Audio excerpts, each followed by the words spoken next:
है, तो वो मैं बताऊंगा कौन सी आई है, ये अच्छी बात निकल के आई है। सबसे पहले उसने शासक का नाम दिया है पृथ्वीराज चौहान। ओलो चौहान। ज्यादा डिटेल कौन दे रखे, देखो भाई 7वीं क्लास में कोई तो ज्यादा डिटेल को नहीं है। कहां पर शासन है, अजमेर के ऊपर, और शासन काल भी दिया है।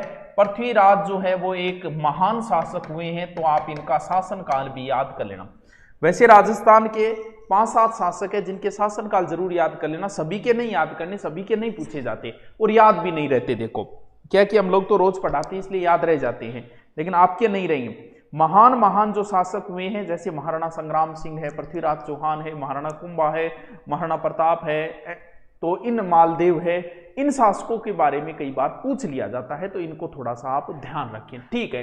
फिर उसने दिया है कि पृथ्वीराज के पिता का नाम सोमेश्वर था, बिल्कुल सोमेश्वर था, और माता का नाम था सोमेश्वर, माता का नाम था कर्पूरी देवी।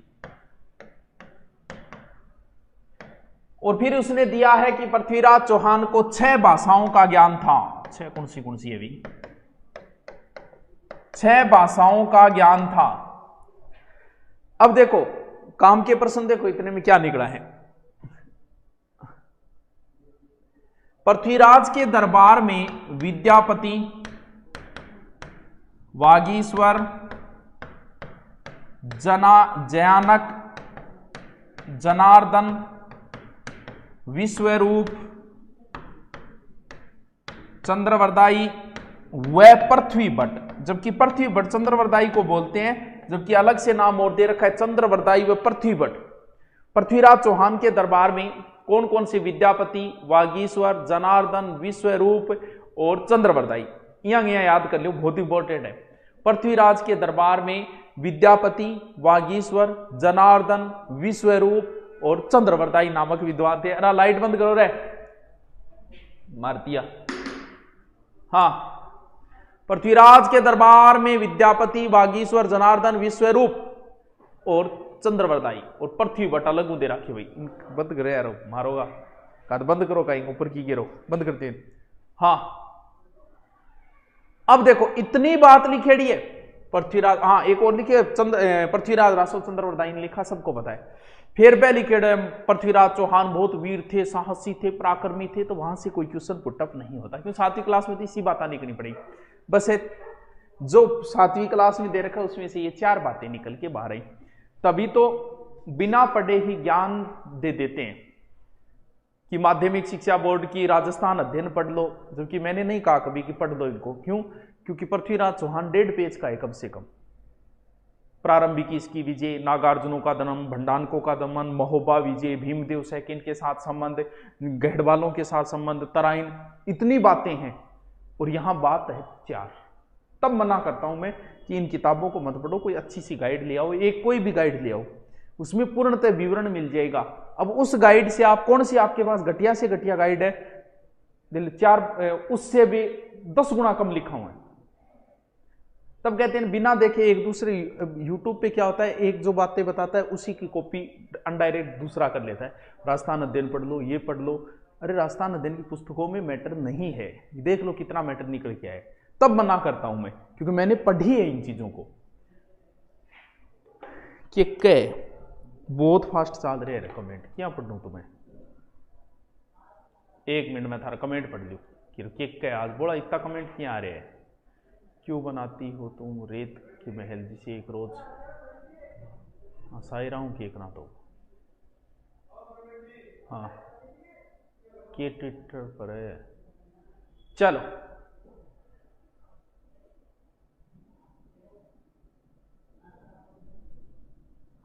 निम्राणा 5वें चरण में जोड़ा है। चलो कोई बात नहीं, पता नहीं के कह रही है कौन के कह रही है, समझ में क्या आ रही हो कौन। हाँ चलो करे शुरू। नेक्स्ट शासक उसने दिया है महाराणा कुंभा। महाराणा कुंभा, महाराणा कुंभा 1433 से 68। महाराणा कुंभा ध्यान रहे महाराणा कुंभा का जन्म 1417 ईस्वी में चित्तौड़ में हुआ। ये थोड़ा सा ध्यान रखना, मैंने जितने भी राइटर पढ़े हैं उनमें 1423 दिया हुआ था महाराणा कुंभा का जन्म, और यहाँ 7वीं क्लास की किताब में ये दे रखा है, तो आप थोड़ा सा इस चीज का ध्यान रखें। यहां दिया है उसी को हम ध्यान रख लेते हैं कि महाराणा कुंभा का जन्म 1417। ऐसा शासक राजस्थान का जो कटार, कलम व कला का त्रिवेणी संगम है। त्रिवेणी संगम है, कला भी है इसके पास, कटार का धनी भी है। क्यों है? वैसे कटार का धनी अमर सिंह को कहा जाता है। कटार का धनी है क्योंकि इसने बहुत सारी विजय प्राप्त की थी, गुजरात शासकों को हराया, मालवा को हराया था, नागौर वाले समस खां को हराया था, तो कई हैं। और कलम है ही क्योंकि बहुत अच्छा संगीत राज, संगीत विमास, संगीत सुधा, सूड प्रबंध, कामराज, रतिसार आदि ग्रंथ भी लिखे थे। ध्यान रहे 7वीं क्लास की किताब में नहीं ऐसी बोल रहा हूं। कला प्रेमी था ही क्योंकि विजय स्तंभ भाई साहब महाराणा कुंभा ने ही बनवाया था। हाँ चल, इसके बाद में कहते हैं कि सांस्कृतिक रूप से कुंभा का समय जो है वो माना जाता है स्वर्ण युग। लिखा है कि मेवाड़ में 84 में से 32 दुर्ग इसी ने बनाए, बस इतना ही लिखा है। जबकि ये बात किसने लिखी थी? ये वीर विनोद के लेखक श्यामल दास ने लिखी थी। कमजोर मेरा वक्त है, मैं नहीं। हाँ तू कमजोर को नहीं, तो पढ़ ले, बड़ो ही तकड़ो है तुम। हाँ माचो तोड़ दे तू, इतो तकड़ो है, मन बेरो है, पढ़ ले। 84 में से 32 दुर्ग। अब कौन कौन से दुर्ग बनाए? तो ये दुर्ग इसमें दे रखे हैं। कौन कौन से देखो, कुंभलगढ़ का नाम तो नहीं दे रखा, कुंभलगढ़। फिर अचलगढ़ का नाम दे रखा है। बसंती, कुत्तों के सामने मत नाचना, जबकि इसका नाम बसंतगढ़ है, और 7वीं में बसंती दिया है। फिर बोमट, फिर मचान। देखो आंध्र रट्टा मारना है, मैं जिया मार रहा कि बी मारो। कुंभा द्वारा बनाए गए दुर्ग कुंभलगढ़, अचलगढ़, बसंतगढ़, बैराट, बोमट, कुंभलगढ़, अचलगढ़, बसंतगढ़, बैराट, बोमट, कुंभलगढ़, अचलगढ़, बसंतगढ़, बैराट, बोमट, कुंभलगढ़, अचलगढ़, बसंतगढ़, बैराट, बोमट। रट्टा मार दो। अब किताब में कुंभलगढ़ नाम कौन दियो बने, और बसंतगढ़ दी बसंती दे दियो। 7वीं क्लास है, रटो रटो। इतना मैं कमेंट पर पढ़ू थारा। कुंभलगढ़, अचलगढ़, बसंतगढ़, बैराट, बोमट। ये हम हैं, सुभाष सर है, और हमारी क्लास लाग रही है। अच्छा, खुदी को कर बुलंद इतना कि हर तकदीर से पहले खुदा बंदे से पूछे बता तेरी रजा क्या है। अरे सायरो डट जाओ थे। हाँ, बुलंदी लंबे समय तक किसके हिस्से में रहती है? ऊंची इमारत हर घड़ी खतरे में रहती है। ये एक ऐसा कर्ज है जिसे मैं अदा कर ही नहीं सकता, जब तक मैं घर ना पहुंचू मेरी मां सजदे में रहती है। वाह, याद करो जल्दी से, उन्दी बात लाया रहेगा। भाई राजेश बिजानिया की तरफ से राम राम। राम राम रे भाया। बूढ़े माँ बाप देखते सपने नाम रोशन करें। शायरी शायरी बेड़ा हो गया हमारी क्लास में, तो पढ़ना रहो कोई याद छोड़ने अम्मा। हाँ, कुंभलगढ़, अचलगढ़, बसंतगढ़, बैराट, बोमट, कुंभलगढ़, अचलगढ़, बसंतगढ़, बैराट, बोमट, कुंभलगढ़, अचलगढ़, बसंतगढ़, बैराट, बोमट। रट्टा मार दी और ऊपर से दोबरा आ गया राजस्थान पुलिस है। और ध्यान रहे राजस्थान पुलिस की नई भर्ती की जल्दी सूचना आ रही है, और जो बंदे तैयारी के लगे वो अपनी तैयारी न छोड़ें, वापस तैयारी के लगे रहें। आज नहीं तो कल जल्दी ही पुलिस की भर्ती आ सकती है, इसी 2021-21 में। फिर कुंभा के ग्रंथ है, नाम दिए गए हैं सिर्फ संगीत राज, संगीत मीमांसा और सूड प्रबंध। किताब में तो 3 ही दिए हैं, जबकि कुंभा के ग्रंथ है संगीत राज, संगीत मीमांसा, संगीत सुधा, सूड प्रबंध, कामराज, रतिसार। भाई जी मैं रटरा गया, अभी थे रट्टा मार दो। संगीत राज, संगीत मीमांसा, संगीत सुधा, सूड प्रबंध, कामराज, रतिसार। देखो मैं क्या रट्टा मार रखा है। कुंभलगढ़, अचलगढ़, बसंतगढ़, बैराट, बोमट। अच्छा, संगीत राज, संगीत मीमांसा, संगीत सुधा, सूड प्रबंध। फिर लिखा है कुंभा ने एक टीका लिखी थी, रसिक पीरिया। ये रसिक पीरिया जो है, कुंभा ने जयदेव के गीत गोविंद पर रसिक पीरिया नाम से टीका लिखी थी, जबकि कुंभा ने 3 टीका लिखी थी। ध्यान रखना, इस किताब में सिर्फ एक ही दिया है। संगीत रत्नाकर पर टीका लिखी थी और चंडी शतक पर भी टीका लिखी थी। अथाना एक्स्ट्रा बात बता रहा हूं मैं, जबकि यहां पर सिर्फ एक ही दिया है कि जयदेव के गीत गोविंद पर रसिक पीरिया नाम से कुंभा ने टीका लिखी थी। वाह भाई वाह, क्या दर्द है भाई, क्या बात है। चलो, अब कुंभा की उपाधियां कौन सी उपाधि है? महाराजा धीराज, राय रायन, राजगुरु, दान गुरु और पाल गुरु, और लिख दिया सॉरी परम गुरु।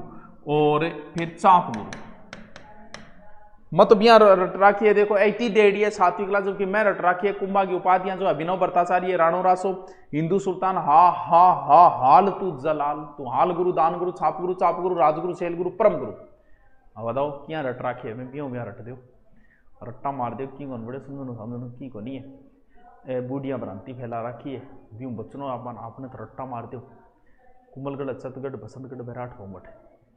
फिर क्या बताइए, अच्छा फिर संगीत, राज संगीत, मीमांसा संगीत, सुधा सूड प्रबंध, कामराज रतिशा। देखो फिर क्यों, अच्छा फिर उपाधियां है, राणो रासो, अभिनव भट्टाचार्य, हिंदू सुना, आल गुरु, दान गुरु, चाप गुरु, छाप गुरु, राजगुरु, शैल गुरु, परम गुरु, आल्य कुंभपुरो गुरु। यहाँ रटना रटो जल्दी सी, मैं तम कमेंट और पढ़ लू कुण के कहना चाह रहे मैं आगे पहली कुलकली में टू के कह।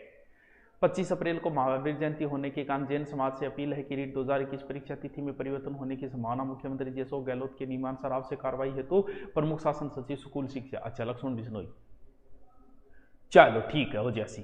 सर आज मैंने आपके ऐसा है कि हिंदी की बुक खरीदी है, रुपये 190, अब आपका आशीर्वाद चाहिए। तथास्तु, जुग जुग जियो मेरा लाल। 5वें चरण में जोड़ा गया। 8वीं की बुक में गुरुजी आपने पहले चरण में बताया, किसको नीमराना 5वें चरण में जोड़ा गया यार, देखना पड़ेगा यार, मैंने कहीं नहीं पढ़ा 5वां चरण में। हाँ सर जी मैं आज आपकी क्लास पहली बार देख रही हूँ। ओहो तू बड़ो काम करियो रहे, पहली बार देखा है। चलो अब गुस्सा लग रहा है, मन क्या गुस्सा आओ, गुस्सा आओ ही कभी। अपनी जात से भी गद्दारी नहीं करते हम, गुस्से में भी आवाज को भारी नहीं करते। रीस आओ ही मन की कहते बोले तो। हाँ चले, गुस्सा वो दौलत है जो ऐसे ही नहीं लुटाई जाती, हमेशा अपनों पे लुटाई जाती है। ये भी हर किसी पे गुस्सा थोड़ी आता है व्यक्ति को। लिखो थार पर तो कर लिया थे तो मारा ही हो, अपना ही टाबर है तो। चलो आगे चलो, चलो नेक्स्ट जो शासक देड़ है वो देड़ है सांगो।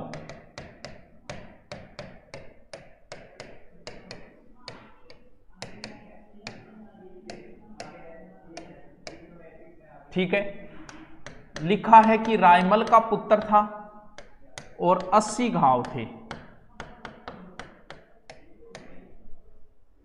इतनी बात इसका राजस्थान अध्ययन पढ़ ले बोल रहे इन कर पूछियो जरूर यार। यानी संग्राम सिंह जी के दो ही बात है कि रायमल का पुत्र था 80 घाव थे, दो ही बात है कि 1.5 घंटा लगा पढ़ा था। अब बताओ दो बात लिखी है कि संग्राम सिंह रायमल के पुत्र थे, इनके 80 गांव थे, बाकी बह लिख दी ये वीर थे, साहसी थे, पराक्रमी थे। बोलो है?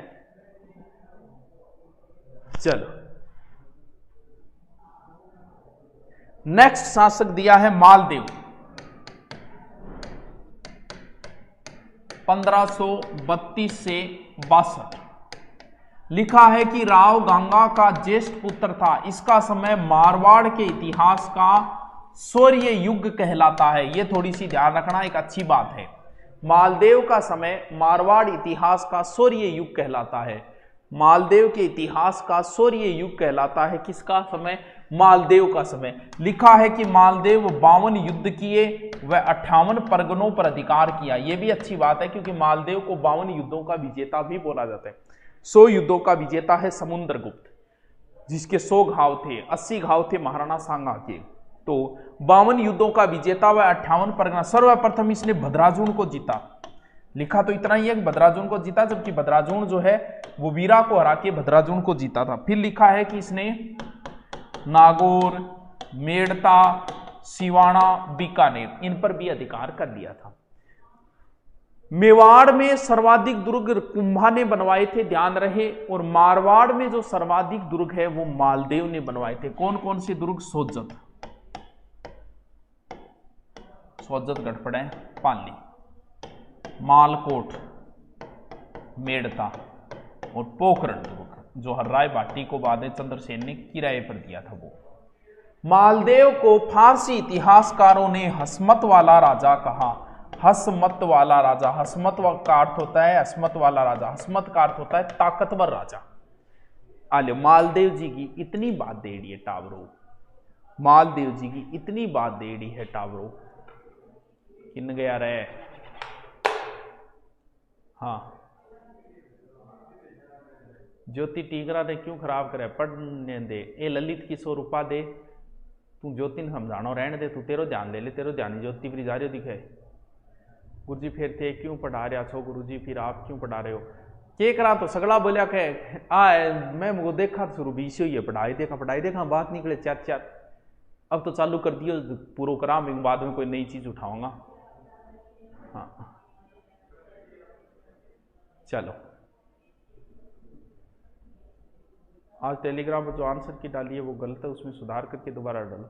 मुना एक तो गलत शब्द काम में नहीं ले, गलत को नहीं बा बिंग वहां फॉन्ट चेंज होने के कारण है, और आंसर को छप्या गए, गलत को नहीं है, आंसर को छप्या मुना गेर दियांगा। आंसर की तो डालनी है, दोबारा डाल दियांगा। दुरीना में नए टॉपिक जुड़े हो कब करवाए, एग्जाम पहले करवा देंगा, चिंता ना कर। मालदेव ने 23 दुर्गुण, यार ऐसा तो कहीं उल्लेख नहीं आता।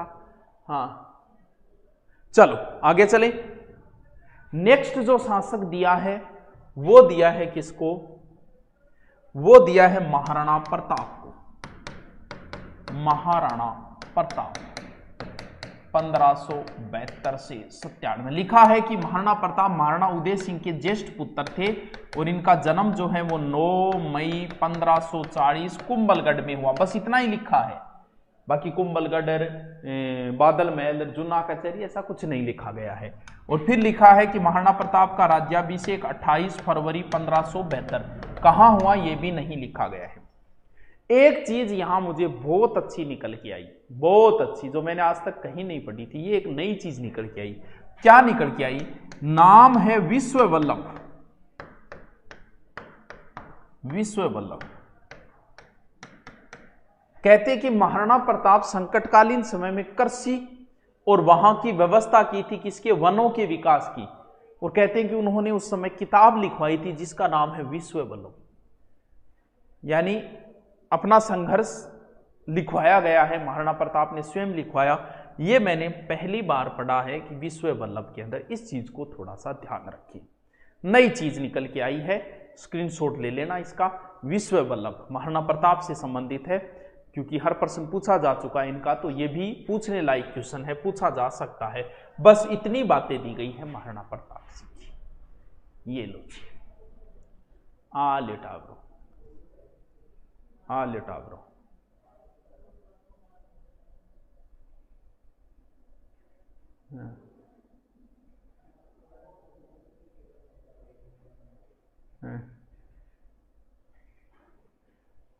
बोलो बोलो बोलो, चलो आगे। बुक वाकई में लाजवाब है, बुक हिंदी वाली तो अच्छी है, देखो बहुत शानदार लिखी गई है। विश्व वल्लभ पुस्तक को ध्यान रखना भाई, नई चीज है इसलिए। अगला शासक है महाराजा राय सिंह। इनका शासन काल है टाब्रो 1574 से 1612। आपको पता है पिछली बार सेकंड ग्रेड में महाराणा राय सिंह का शासन काल पूछ लिया था, महाराणा राय सिंह का शासन काल पूछ लिया था पिछली बार, पता है क्या आपको? सर राय सिंह आप कह रहे हो कुछ 4-5 याद करने, क्योंकि राय सिंह सेकंड ग्रेड में बीकानेर के इतिहास में सिर्फ एक ही शासक लगता था, राय सिंह, सेकंड ग्रेड के सिलेबस में, तब इनका शासन काल पूछ लिया था। तो इस चीज को भी थोड़ा सा ध्यान रख लें, पूछा जा चुका है। ये कल्याणमल के पुत्र थे, इनका जन्म जो है वो 20 जुलाई 1541। महाराणा प्रताप का जन्म 1540, राय सिंह का जन्म 1541 और अकबर का जन्म 1542। मतलब तीनों क्रम, हाँ नहीं, महाराणा प्रताप का जन्म 1540, राय सिंह का 41, रावचंद्र सेन का भी 41 और अकबर का 42। हूँ तो चारों ही रट रखे कर्म हुई ध्यान में रह जाए, थोड़ा सा शेड्यूल सेट करेड हुए। तो राय सिंह का जन्म जो है वो 1541 है। राय सिंह दानशीलता के लिए प्रसिद्ध थे, इसलिए इन्हें राजपूताने का करण कहा जाता है। और इन्होंने एक दुर्ग बनवाया, सबको पता है, जूनागढ़। और जूनागढ़ में एक प्रशस्ति लिखवाई, राय सिंह प्रशस्ति। और राय सिंह महोत्सव, ज्योतिष रत्नमाला, ये भी राय सिंह के समय है। बस इतनी बातें लिखी गई है राय सिंह में, इतनी बातें लिखी गई है राय सिंह में। हेलो सर, सुनो मेरी याद तो आपको इंडियन ज्योग्राफी सारी वीडियो अपलोड कर दो, मुझे दूरीना ब्लॉक कर दो, दूरीना ब्लॉक करना है बट थोड़ी सी हरकत कर दे, आप ही कर देगा, थोड़ा सुन दो कर दे, आप ही कर देगा, तो चिंता ना कर। और बोल। हाँ, टीचर होके कार के मुद्दे पे बात नहीं कर रहे सुभाष चांद सर, आपसे मुझे बहुत अच्छी उम्मीद थी पर आप पीछे हट गए हो, आप उस विद्यार्थी के साथ नहीं हो। अरे ओ बावड़ी बूझ, बिना मतलब आप कमेंट करिए भड़काए करो ना कि नहीं। आप बेरोजगारों के साथ नहीं हो तो किंग सा कहां जिया ये बता दान की खातर पढ़ा रहे हो, नौकरी लागेडियन पढ़ा रहे होंगे मैं, हाँ तू बता दानी अफ्रीका महाद्वीप आराम पढ़ा रहे होंगे, साथ नहीं हो साथ होगी क्या करो ना बता। आज टेलीग्राम पे मैंने डाल दिया, वॉइस मैसेज छोड़ा है भाई, ये 25 तारीख को जो चला रहे हैं उसमें आप भी ट्वीट करना, बिना मतलब बकवास। पता नहीं है घटू अचानक आइडा दूसरे महाद्वीप गया, ये महाद्वीप को नहीं, उसका मुद्दों चाहिए हम पढ़ना आयो एक तू अठे आंख देख ले। 25 तारीख न है, मैं कह दियो टेलीग्राम पर मैं डाल चुके हूं, कभी टैग अभियान चला रहे हैं तो आप भी उसमें शामिल होना। अब और क्या करना है बता, तेल छिड़क के आग लगा लूंगे और बिना मतलब ऐसा कमेंट मन बेरो एक आधो आना रो है पक्को आऊंगा, इन बेरो की को नहीं वो टेलीग्राम कौन जुड़ेडो वार इन बेरो को मैं टेलीग्राम पर बोल चुके हूं। हाँ भैया हम साथ ही हैं, कहां जाएंगे हम, आप बोलो कहां आना है वहां आएंगे, हम साथ हैं। और बोल दिया दोबारा यूट्यूब पर आके बोलेंगे भी हम बोल चुका हूं मैं, पिछली बार भी सबसे पहले मैं नहीं बोला था, पता नहीं कितने फोन आए थे, क्या फर्क पड़ता है, आ गए होंगे। और अब की बार भी बोल रहा बोल देंगे 25 तारीख को है, 25 तारीख को अब भी बोल देता हूं 25 तारीख को है, ट्वीट करना है सबको, मैं भी करूंगा। तो गोना के घटू आज ये हाँ चल। अरे तो मैं बेरोजगारा खातिर होना, बेरोजगारा नहीं पढ़ा, नौकरी लागे बाद कौन पढ़े मारकन, तू बा खातर नहीं करा की खातर करांगा तू बता। फिर हर चीज का अपना एक शेड्यूल होता है, हर चीज का अपना एक मुद्दा होता है, उसी को अच्छा लगता है। इंग्लिश पढ़ाने वाला टीचर अलग होता है, मैं पढ़ाऊं अच्छा नहीं लगता।